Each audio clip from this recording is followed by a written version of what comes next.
Yeah, both Hindi.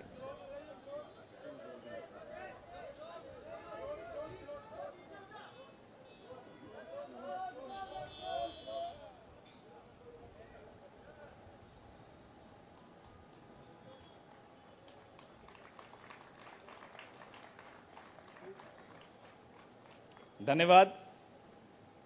अब मैं manifesto committee के अध्यक्ष श्री पी चिदम्बरम साहब से आग्रह करूंगा कि वो इस न्याय पत्र के विषय में कुछ इस पर प्रकाश डालें, आपसे चर्चा करें।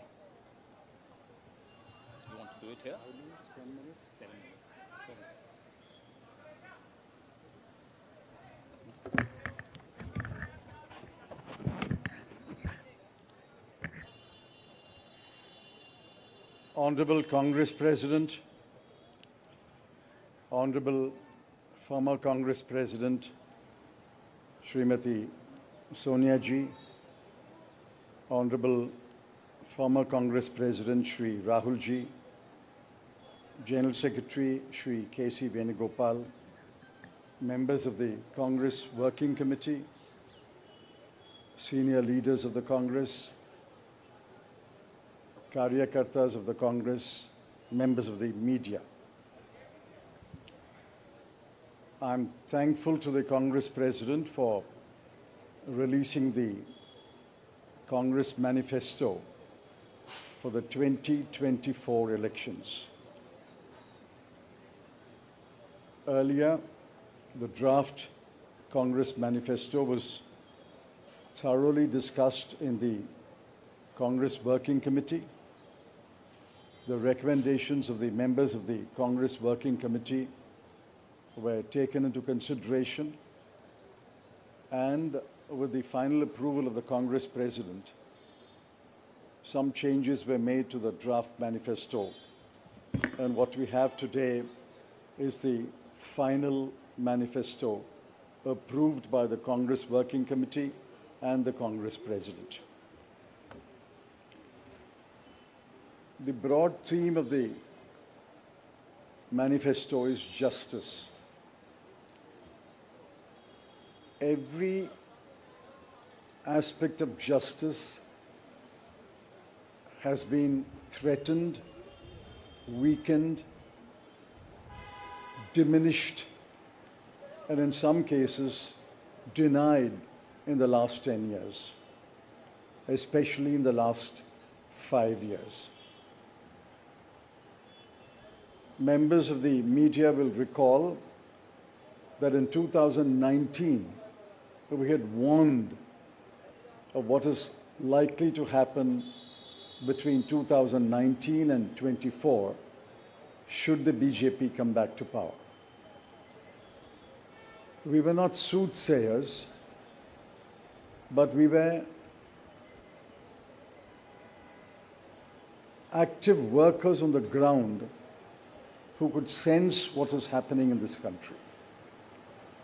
I'm sorry to report that what we had predicted in 2019 has come to pass in 2024. We had said institutions will be diminished or captured. That has happened. We had said freedom will be restricted, and that has happened. We had said that the weaker sections of the people will be denied their rights and their privileges. That has happened. We had said that Parliament will be diminished. That has happened.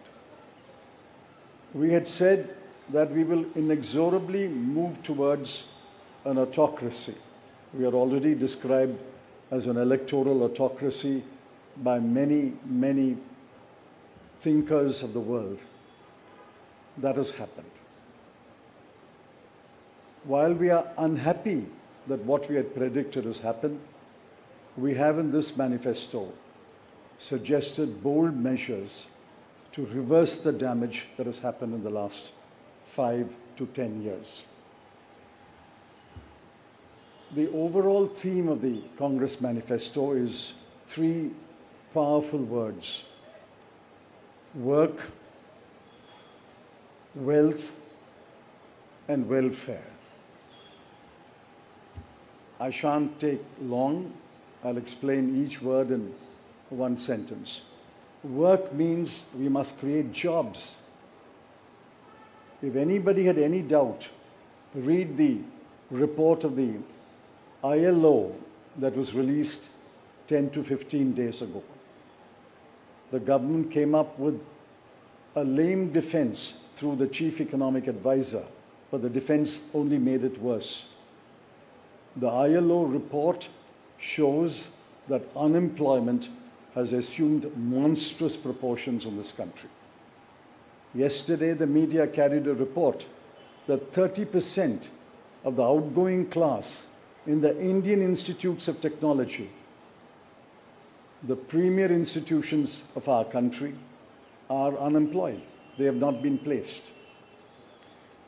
Jobs, jobs, jobs is a cry everywhere in India. Work encapsulates that section on work.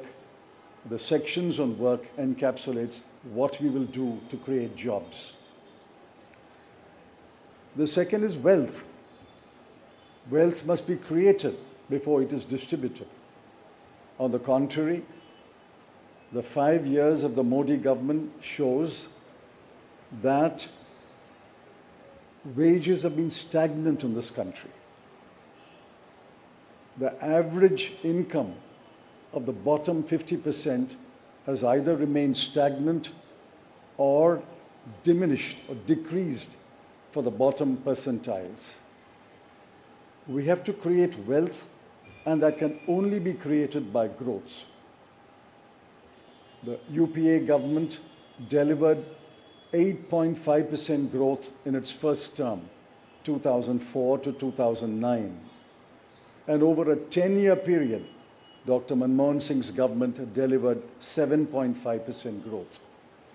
Even the futile attempt by the BJP government to revise the figures made it 6.7%.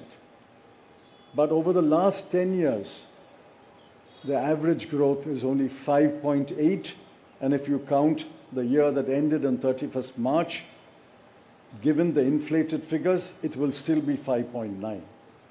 The difference between 7.5 and 5.9 may appear to be trivial, 1.6%, but it's not a trivial difference. It is the difference that makes between a moderately slowing economy and a robust economy. So the second broad theme is wealth.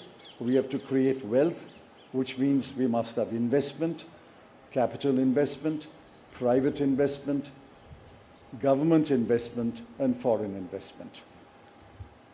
Once we create jobs and once we set in motion policies that will create wealth, this country will go back to the high growth path of the UPA governments. The third section, which addresses many aspects of justice, is welfare. So work, creating wealth, which results in welfare. The welfare of whom? I have always accused the BJP government, the Modi government, is a government of the rich, by the rich, and for the rich. This government is driven only by the interests of the top 1% of this country. But we have to look at the bottom 50%. The bottom of the pyramid, the bottom 50% is as important as those who are well off. And in the bottom 50%, as we go down the ladder, the bottom 20% are extremely poor. It has been estimated that 23 crore people are still poor in this country. UPA government lifted 24 crore people out of poverty. And we promise that if the Congress or a Congress-led government comes to power in 2024, we will lift 23 crore people out of poverty in the next 10 years. That's possible, it's doable, And I conclude by saying the Congress has done it before and we can do it again. I appeal to all of you to spread the message of this manifesto to the nook and corner of this country and ask the people to vote for the hand symbol and to vote for all our allied parties throughout this country. Thank you.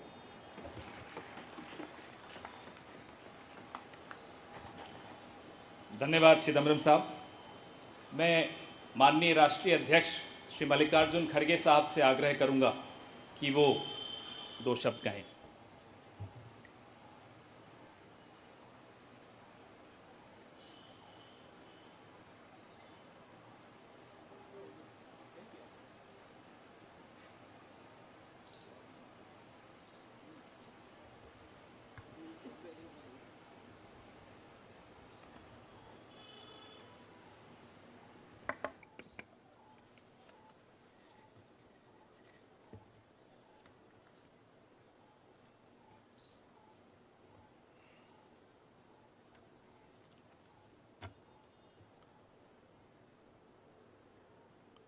आज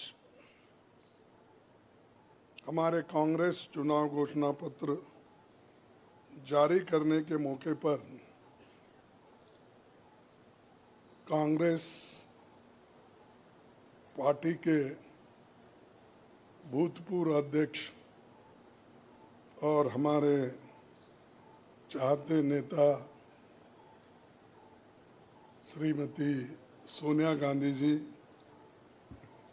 और भूतपूर्व अध्यक्ष श्री राहुल गांधी जी और यहाँ पर पधारे हुए हमारे कांग्रेस पार्टी के सभी नेतागण और खासकर इस जो घोषणा पत्र को तैयार किए श्री पीसी चिदम्बरम जी, केसी वेणुगोपाल जी और सारे वर्किंग कमेटी के मेंबर्स, मीडिया के मेरे दोस्तों, आज मुझे ये भी याद करना है कि बाबू जगजीवन राम का जन्मदिन भी है और जो बाबू जगजीवन राम हमारे पार्टी में बहुत साल तक 1947 से लेकर 1984 तक 1984 तक वो इस पार्टी में रह के काम किए। फिर जो कुछ उनका कंट्रीब्यूशन था ये बड़ा कंट्रीब्यूशन मिनिस्ट्री में उन्होंने किया। ऐसे दिन आज हम ये घोषणा पत्र गरीबों के लिए हम अर्पित कर रहे हैं। आज भारतीय राष्ट्रीय कांग्रेस के 2024 के लोकसभा चुनाव का घोषणा पत्र जारी किया जा रहा है। इस मौके पर मैं आप सभी का स्वागत करते हुए 22 दिसंबर 2023 को जो चिदम्बरम जी की अध्यक्षता में 16 सदस्यीय कांग्रेस मैनिफेस्टो कमेटी बनी थी और 19 मार्च को CWC ने इसे मंजूरी दी थी। व्यापक जनभागीदारी और संपर्क के बाद हमारा घोषणा पत्र बना है। इसके लिए वेबसाइट आवाज भारत की बनी, जिस पर भी काफ़ी सुझाव मिले। हमारा ये घोषणा पत्र देश के राजनीतिक इतिहास में न्याय के दस्तावेज के रूप में याद किया जाएगा। राहुल जी के नेतृत्व में चली भारत जोड़ो न्याय यात्रा में 5 पिलर्स पर ध्यान केंद्रित किया गया था। यात्रा के दौरान युवा न्याय, किसान न्याय, नारी न्याय, श्रमिक न्याय और हिस्सेदारी न्याय की घोषणा की गई थी। जहाँ कहीं भी हम गए इन न्याय की बात हमने करी थी और इसकी गारंटी भी हमने दी है। इन 5 पिलर्स में से 25 गारंटी निकलते हैं। हर 25 गारंटी ने किसी ना किसी को लाभ मिलने का इसके अंतर्गत यहाँ पर हमारे मैनिफेस्टो में भी है और इसके लिए जो हम पहले से ही करते हुए आए हैं वो भी हमने इसका उल्लेख किया है।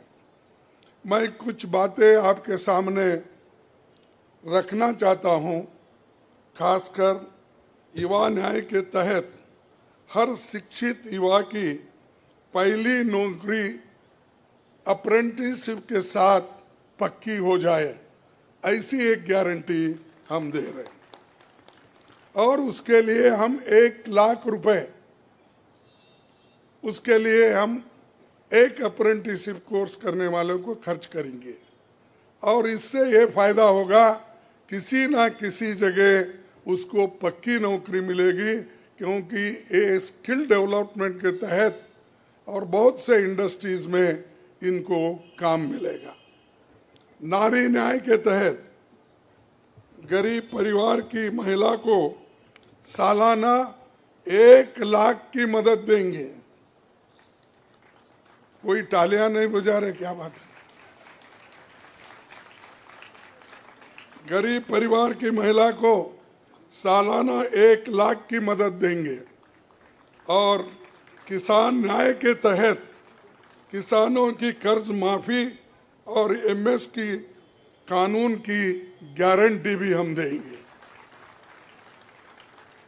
और श्रमिक न्याय, इसके तहत मनरेगा में भी 400 रुपये, ये न्यूनतम कम से कम 400 रुपये मजदूरी दिया जाएगा।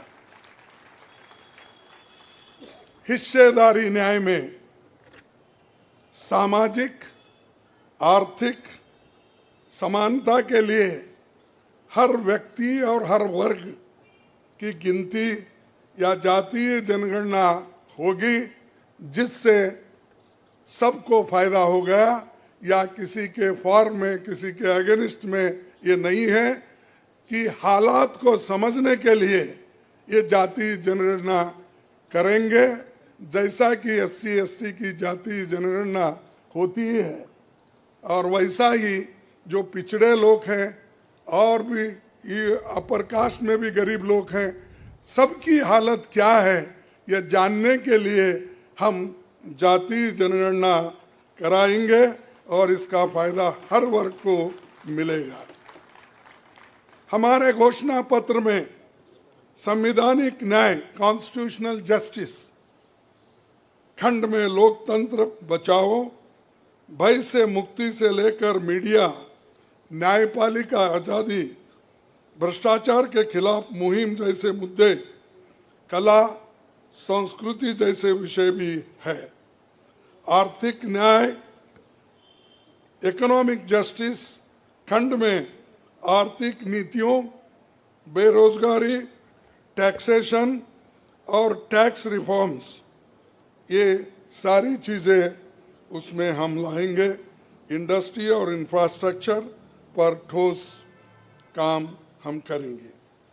राज्य न्याय, जस्टिस फॉर द स्टेट्स, मैं संघीय विकास, पूर्वोत्तर भारत पर रोशनी हम डाले हैं और जहाँ कहीं भी फेडरल स्ट्रक्चर को धोखा होगा, हम उस वक्त अपनी आवाज़ उनके साथ भी उठाएंगे और जब हमारी गवर्नमेंट आएगी तो उनको बराबरी का हिस्सा देंगे, और ताकि वो पैसे के लिए तरस न हो, चाहे वो ड्रॉट हो, फ्लड हो, डिसास्टर्स हो, इसके लिए नेचुरल डिसास्टर, इन सब के लिए फेडरल गवर्नमेंट को कानून के तहत जो मदद मिलना चाहिए वो हम जरूर उनको दिलाएंगे।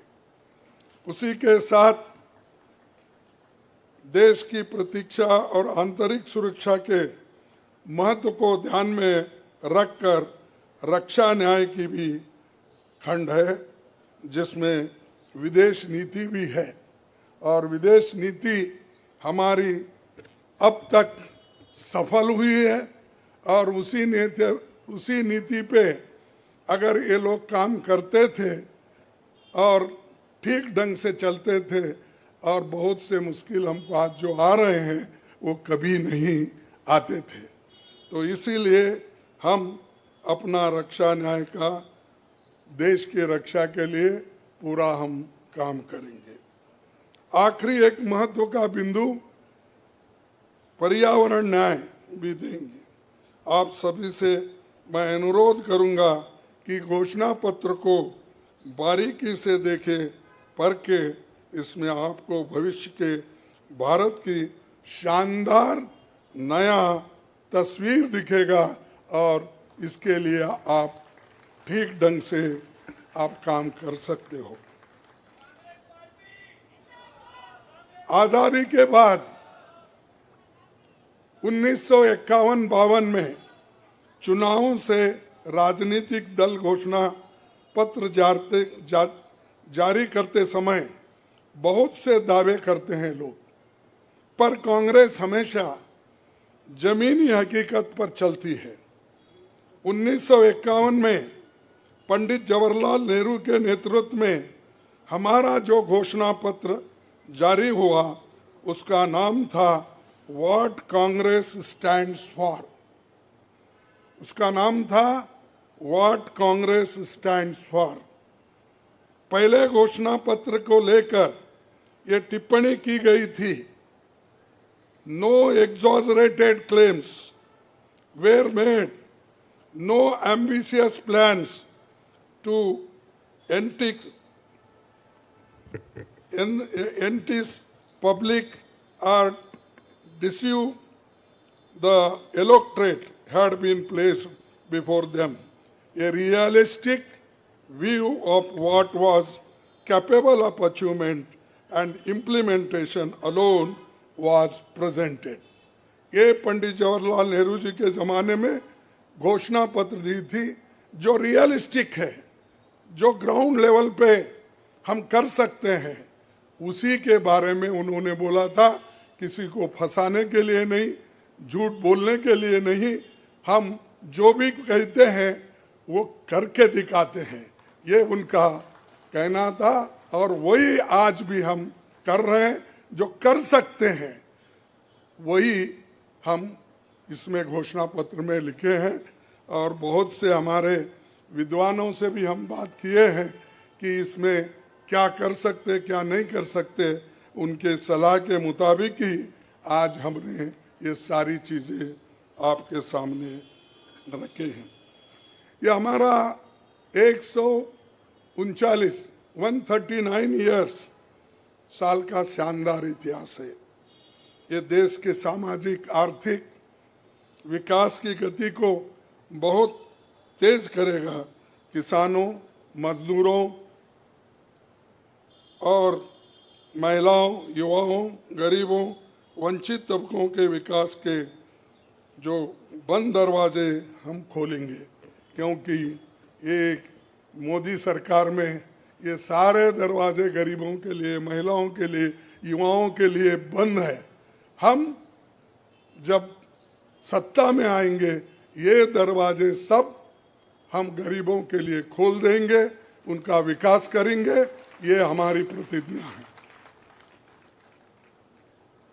डॉक्टर मोदी जी, डॉक्टर मनमोहन सिंह के नेतृत्व वाली हमारी यूपीए सरकार की बहुत आलोचना करते हैं, लेकिन उस 10 साल में हमने मनरेगा,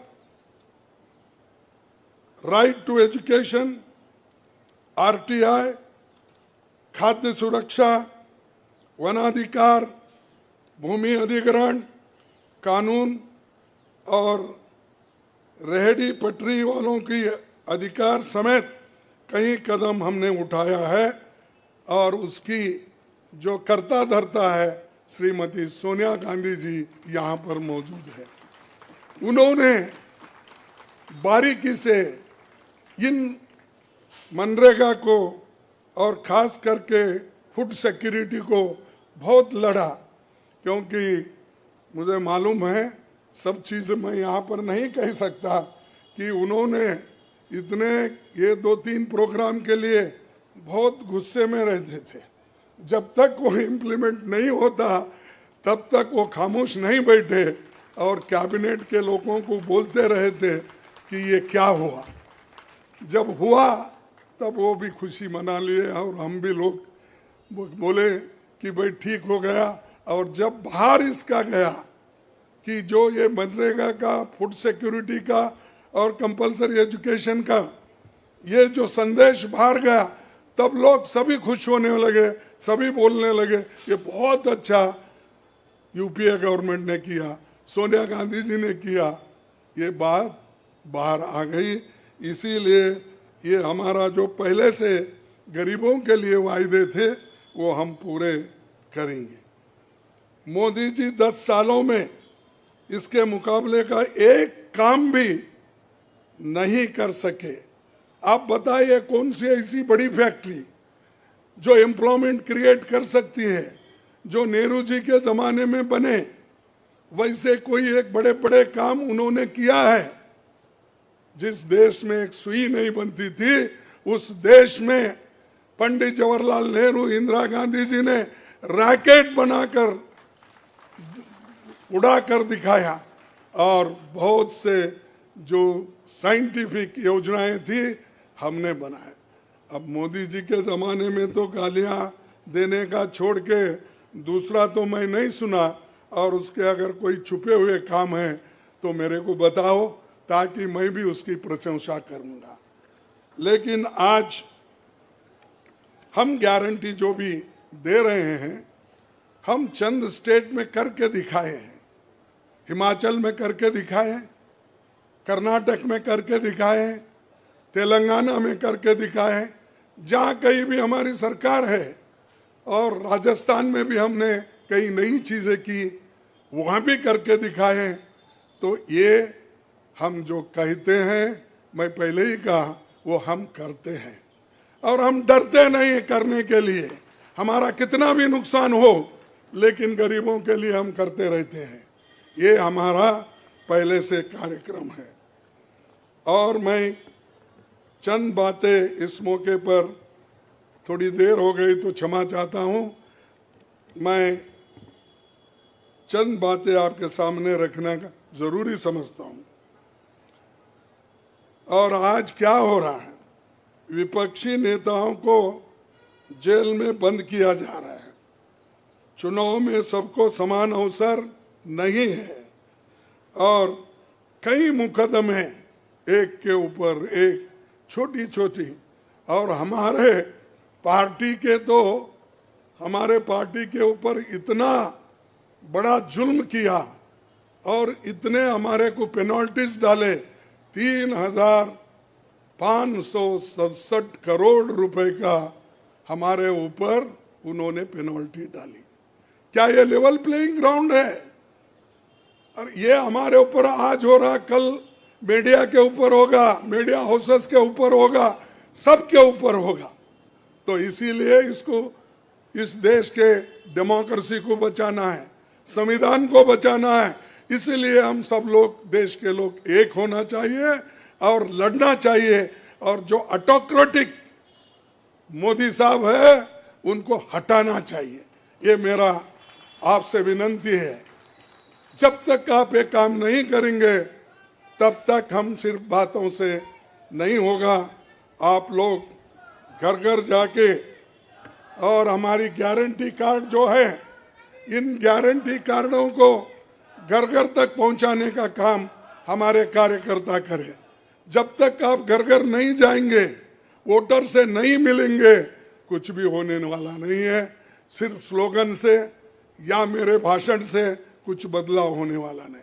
बदलाव होगा तुम जनता से जब मिलेंगे, घर घर जाएंगे, महिलाओं से मिलेंगे, युवाओं से मिलेंगे, और जितने भी हमारे पेरेंट्स हैं, बड़े हैं, उनसे मिलके, किसानों से मिलके आप लोग काम करेंगे, तभी हम कुछ हासिल कर पाएंगे।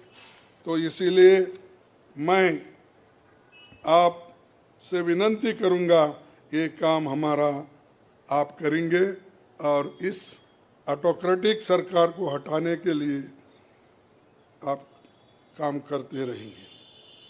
अब बीजेपी का तो ऐसा है, चंदा दो धंधा लो, चंदा दो धंधा लो, कॉन्ट्रैक्ट लो, पैसे दो। तो उन्होंने काम किया और वो कहते हैं कि भ्रष्टाचार मिटाऊंगा। अरे भाई, 25 लोग हमारे बड़े बड़े नेताओं को आपने लिया और 25 नेताओं में 2 को तो एक पूरा एक्सोनरेट किया और 23 लोगों को फिर उनको भी एक्सोनरेट किया। अरे शाह साहब के वॉशिंग मशीन में इतने लोग जो भी जा रहे हैं क्लीन होके आ रहे हैं, और भ्रष्ट लोग तुम्हारे साथ हैं, बदनाम हमको कर रहे हैं। मेरे पास तो नहीं है ना, मेरे पास जब तक थे तो आपने बोला वो भ्रष्ट है, फिर आप वो क्लीन कैसा हो गए, प्रामाणिक कैसा हो गए, ठीक कैसा हो गए? तो ये खुद ही इधर डराते हैं, उधर सब चोरों को लेते हैं। तो ये मेरा कहना है। इसीलिए आप इस बात को सोचिए, और हम सालों से गरीबों की सेवा करते हुए आए हैं, आगे भी हम करते रहेंगे। और जितने भी उन्होंने काम किया, मैं यहाँ गिनता नहीं, क्योंकि रेलवे में क्या किया, इन्फ्लेशन का क्या किया, अनएम्प्लॉयमेंट का क्या किया, ये सारे अगर बोलते कहूँ तो आप भी थक जाएंगे। तो इसीलिए मैं ज़्यादा नहीं बोलता, आप सबको मालूम है, और हमारे पूरे इलेक्शन मैनिफेस्टो में वो चीज़ वहाँ पर है। इसीलिए आप तमाम को मैं धन्यवाद अर्पित करता हूँ कि आप ऐसे वक्त जो हमको साथ दे रहे हैं, जिस वक्त लोग डर डर के चंद लोग भाग जा रहे हैं। वो डरने वाले कौन है? जो आदमी कुछ चोरी करता है वही डरता है।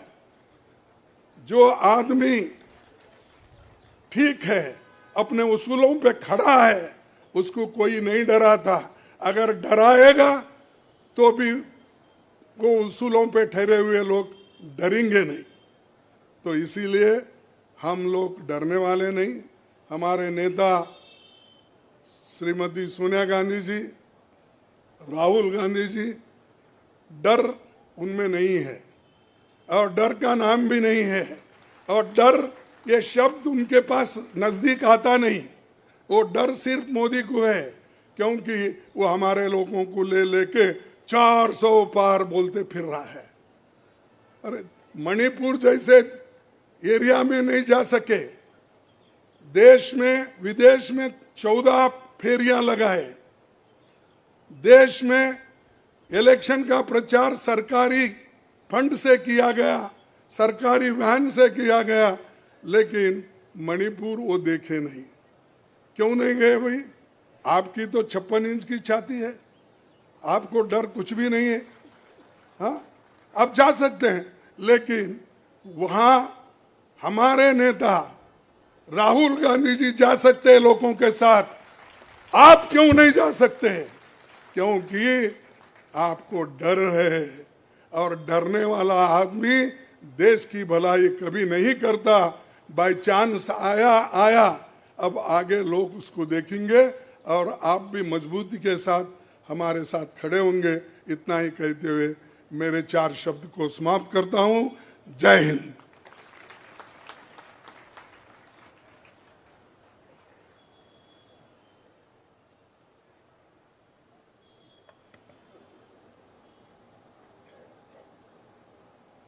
धन्यवाद खड़गे साहब। मीडिया के मित्रों, आपके मोबाइल पर सॉफ्ट कॉपी हिंदी और अंग्रेजी की हमारे न्याय पत्र की पहुंच चुकी है।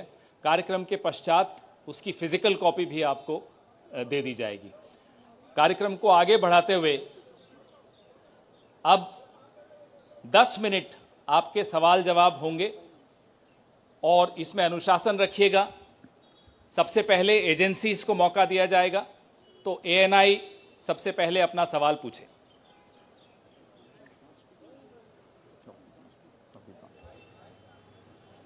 माइक दे दीजिएगा मीडिया के साथियों को।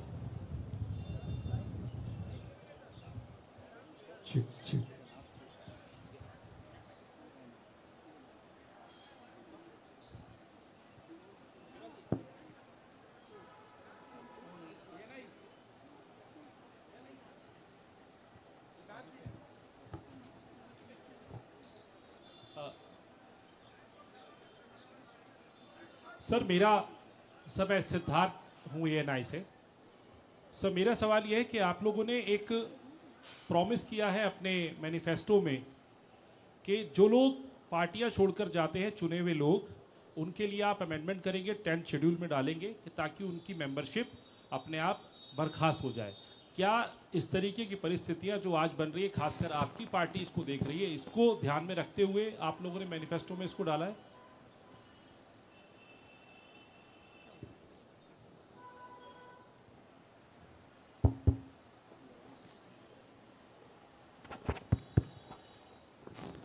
You are asking about the anti-defection law, which is now in the 10th schedule. Over the years, political parties, especially defectors, have exposed the limitations of the 10th schedule. So the 10th schedule has to be amended. Check. What is he saying? The 10th schedule is to be amended. Our position is that moment a defection takes place, he should be instantly disqualified.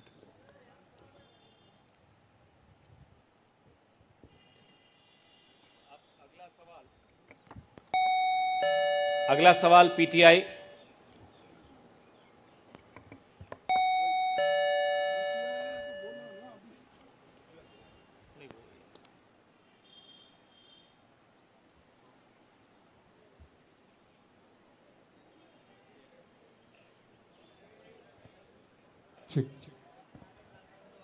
Sir, the focus of the manifesto is on the 25 guarantees that the Congress has already announced. So will this election be a fight between Congress's guarantees and Modi ki guarantee?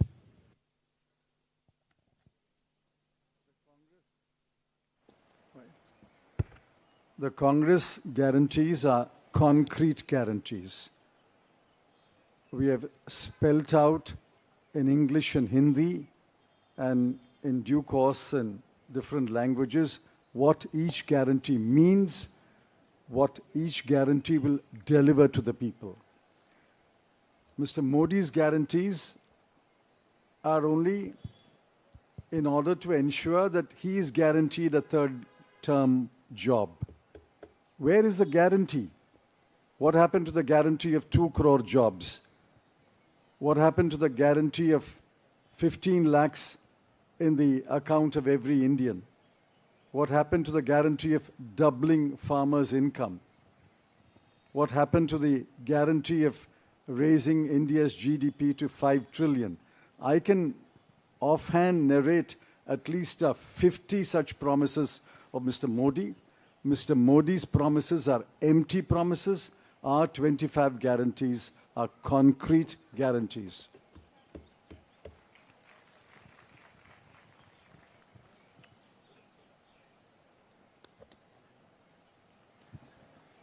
Good afternoon. I agree with what Mr. Chidambaram ji said. But this election is about those who are trying to destroy the Constitution and destroy democracy in this country versus those who are trying to protect the Constitution and protect democracy in this country. We do believe that it is very important once this fight is won, that we look after the interests of the vast majority of our people, that India is not run for 2 or 3 large conglomerates, large businesses, that it is run for the vast majority of people, that we are not a nation of monopolies, we are a nation where there is fair competition among businesses. So I think it's important to understand that this election is a fundamentally different election. I don't think democracy has been as much at risk, the constitution has been as much at risk as it is today. In Hindi, sir. ये जो चिदम्बरम जी ने कहा उससे मैं सहमत हूं, मगर ये जो चुनाव है ये लोकतंत्र को और संविधान को बचाने का चुनाव है। एक तरफ एनडीए नरेंद्र मोदी जी जो कॉन्स्टिट्यूशन पर आक्रमण कर रहे हैं, लोकतंत्र पर आक्रमण कर रहे हैं, इंस्टीट्यूशंस को कैप्चर कर रहे हैं, और दूसरी तरफ इंडिया अलायंस जो कॉन्स्टिट्यूशन की रक्षा करता है, लोकतंत्र की रक्षा करता है। तो ये चुनाव इन दोनों फोर्सेस के बीच में है। धन्यवाद। मौसमी सिंह, आज तक।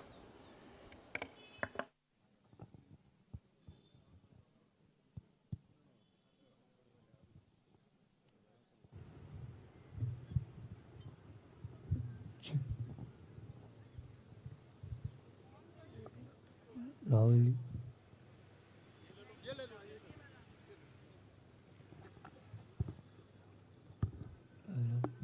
हेलो, मेरा सवाल मैडम सोनिया गांधी से है। मैम, अगर आपसे सवाल,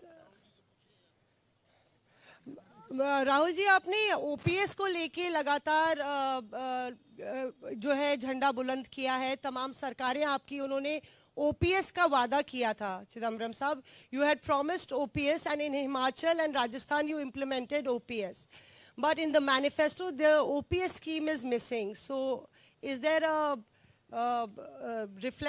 is there a introspection that it's not viable economically? Is it that? It's not missing as such. It's very much on our minds. But please remember the developments that have taken place in the last 4 months. The government has appointed a committee headed by the Finance Secretary to review the NPS and the demand for OPS and to find a way in which the objectives of OPS can be financed by a funded pension scheme. Which means the government has come around to the point of view that while the OPS delivered benefits to the pensioners, the NPS made it sustainable. Now a committee has been appointed under the Finance Secretary, and unless we receive the report of that committee and review it, it would be premature to take a stand on the OPS-NPS controversy. It's very much on our minds, and we will come out with our position once the committee's report is received. Arun Kumar Singh. मेरा सवाल राहुल जी आपसे है। Rahul ji, hello. Rahul ji, सीधे सीधे इधर, front. सवाल आपसे यह है कि 2014 में जैसे ही मोदी सरकार आई थी, आपने एक बयान दिया था और आपने ये कहा था कि देखते जाइए धीरे धीरे कॉन्स्टिट्यूशनल इंस्टीट्यूशंस जितने भी हैं देश पे, उस पे आरएसएस और बीजेपी का कब्जा हो जाएगा। अब आप ये कह रहे हैं कि हो चुका है और आप कह रहे हैं कि हम कानून भी लाएंगे। क्या आपको ऐसा नहीं लगता राहुल जी कि ये जब आप करेंगे तब बीजेपी आपके ऊपर ये आरोप लगाएगी कि चूंकि केसेस जो है या पूछताछ विपक्ष के नेताओं से ज्यादा हुई, इसलिए ये प्रतिक्रिया में लाया गया रिएक्शनरी लॉज अमेंडमेंट होंगे ये?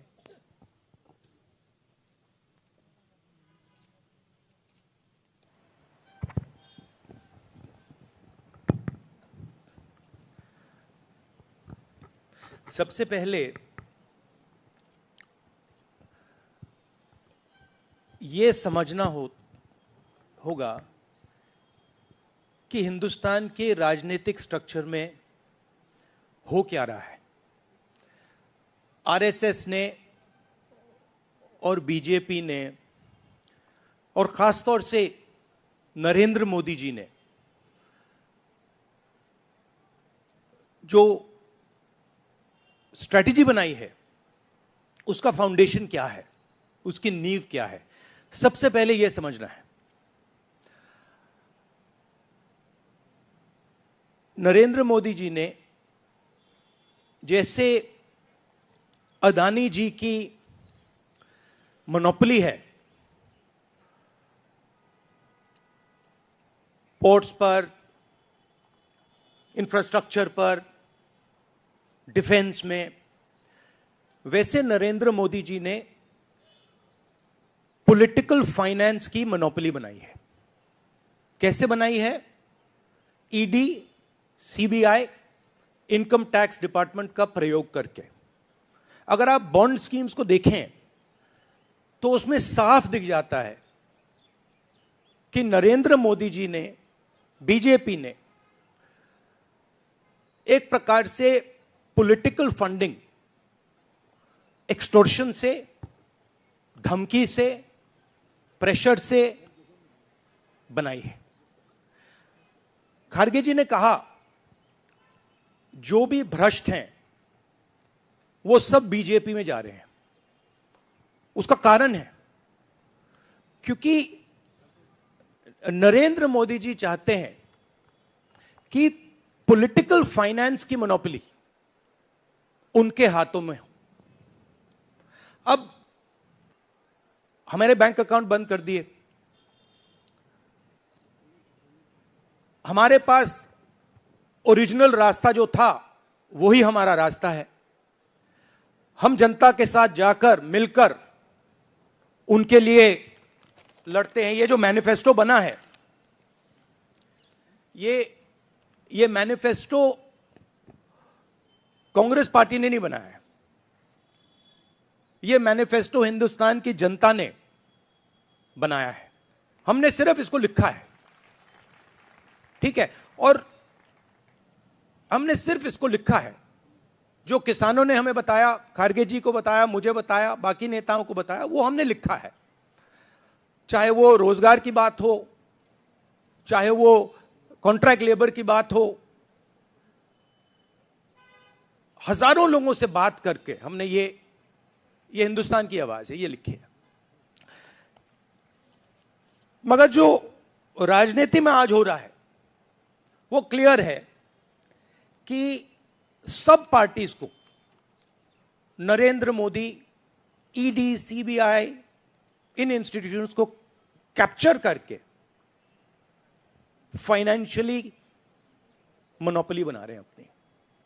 और चुनाव के बाद रियलिटी है कि ये जो फाइनेंशियल मोनोपोली बड़ी इंटरेस्टिंग चीज है, क्योंकि सारा इंफॉर्मेशन, सारा का सारा इंफॉर्मेशन, किससे एक्सटॉर्शन किया है, किसको कॉन्ट्रैक्ट दिया है, कॉन्ट्रैक्ट देने के बाद उसने कितना पैसा दिया है, वो पूरी ब्लूप्रिंट, पूरी की पूरी ब्लूप्रिंट इलेक्टोरल बॉन्ड्स में लिखी हुई है।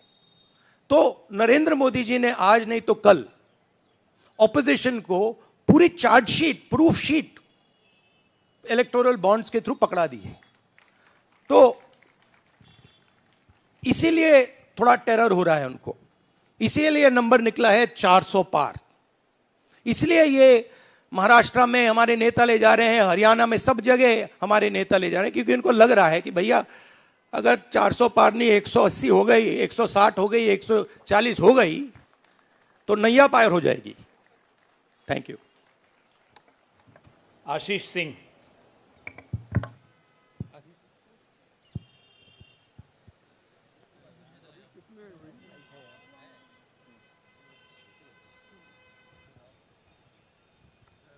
राहुल जी, लास्ट टाइम पिछले लोकसभा चुनाव में राहुल जी आपने मुझे याद है कहा था, you were convinced that time कि मोदी जी जा रहे हैं, मोदी जी का वक्त ख़त्म हो गया है। ऐसा हुआ नहीं, होता है राजनीति में। इस दफ़ा नरेंद्र मोदी को आप कितनी बड़ी राजनीतिक चुनौती मानते हैं सर 2024 के चुनाव में? देखिए, 2019 में ये शुरू हुआ, आज ये एक तरह पीक पे पहुंच गया है। हिंदुस्तान के सारे इंस्टीट्यूशंस उनके हाथ में हैं, पॉलिटिकल फाइनेंस की मोनोपोली उनके हाथ में है, CBI, ED, income tax, EC, ये सारे के सारे बीजेपी के हाथ में है, बीजेपी के कंट्रोल में है। तो जैसे मैंने अपने भाषण में कहा, cricket match is a rigged match. Cricket match is not a fair match. उसमें चाहे सोशल मीडिया की बात करें, आप हमारे नेताओं के, ऑपोजिशन नेताओं के सोशल मीडिया देख लीजिए, मेरा यूट्यूब देख लीजिए, मेरा फेस टाइम देख लीजिए, फेसबुक देख लीजिए, इंस्टाग्राम देख लीजिए, तो ये सारा का सारा स्ट्रक्चर कंट्रोल्ड है, रिग्ड है। इसलिए बहुत जरूरी है कि जनता इस बात को समझे कि ये नॉर्मल चुनाव नहीं है, ये लोकतंत्र को बचाने का, संविधान को बचाने का चुनाव है, और इसको लड़ना और जीतना बहुत जरूरी है। ये चुनाव 2-3%, 5% और बाकी हिंदुस्तान के बीच में चुनाव है, और जो बाकी हिंदुस्तान चाहता है वो इस मैनिफेस्टो में है, और जो 2% चाहता है, जो अदानी जी चाहते हैं, वो आप उनका मैनिफेस्टो देख लीजिए, आपको पता लग जाएगा, उसमें उनकी रिक्वेस्ट लिस्ट पूरी की पूरी आपको मिल जाएगी। Thank you. आखिरी सवाल कुमार विक्रांत सिंह।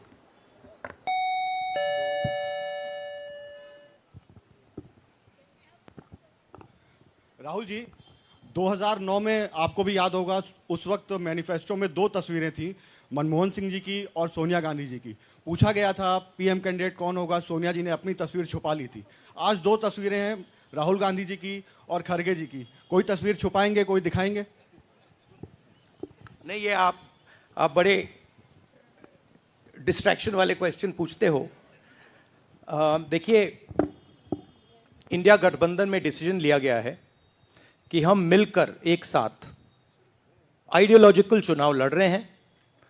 चुनाव जीतने के बाद लीडर कौन होगा, प्राइम मिनिस्टर कौन होगा, वो पूरा का पूरा जो कोलिशन है वो मिलकर डिसाइड करेगा। Thank you. धन्यवाद।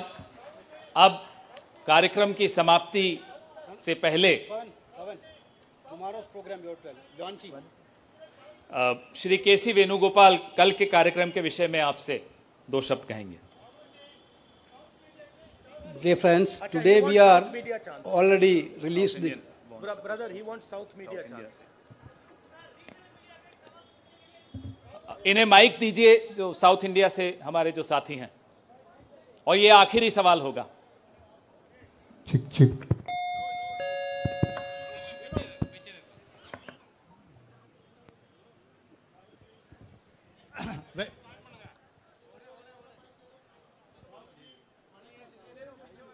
Vanakkam. South India's mic is not on, brother. But you have a very strong voice. You can speak without the mic. Sir, Vanakkam. Vanakkam. Venkatraman from Dinamalar from Tamil Nadu. Advance congratulations to the Congress party, which is due to this serious campaign by the DMK party and Congress leaders. You are going to get 10 out of 10 seats from Tamil Nadu in the forthcoming parliament election. Do you think the same trend will you expect from the across the country? Well, you know, I'm not a soothsayer. Unlike many political commentators, I can't predict the future. But what I'm confident of is that this is a much closer election than is being propagated by the media. It is a close election, and we are going to fight an excellent election, and we are going to win the election. Thank you. Please do remember one thing. Please do remember that there was a similar feeling being generated by the press when Mr. Vajpayee was Prime Minister. There was the India Shining campaign.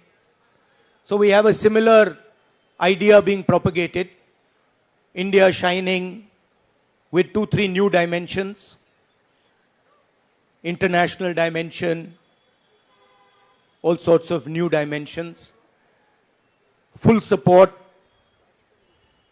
by the monopolists in the country. But do remember what happened to the India Shining campaign, and do remember who won that campaign. Thank you.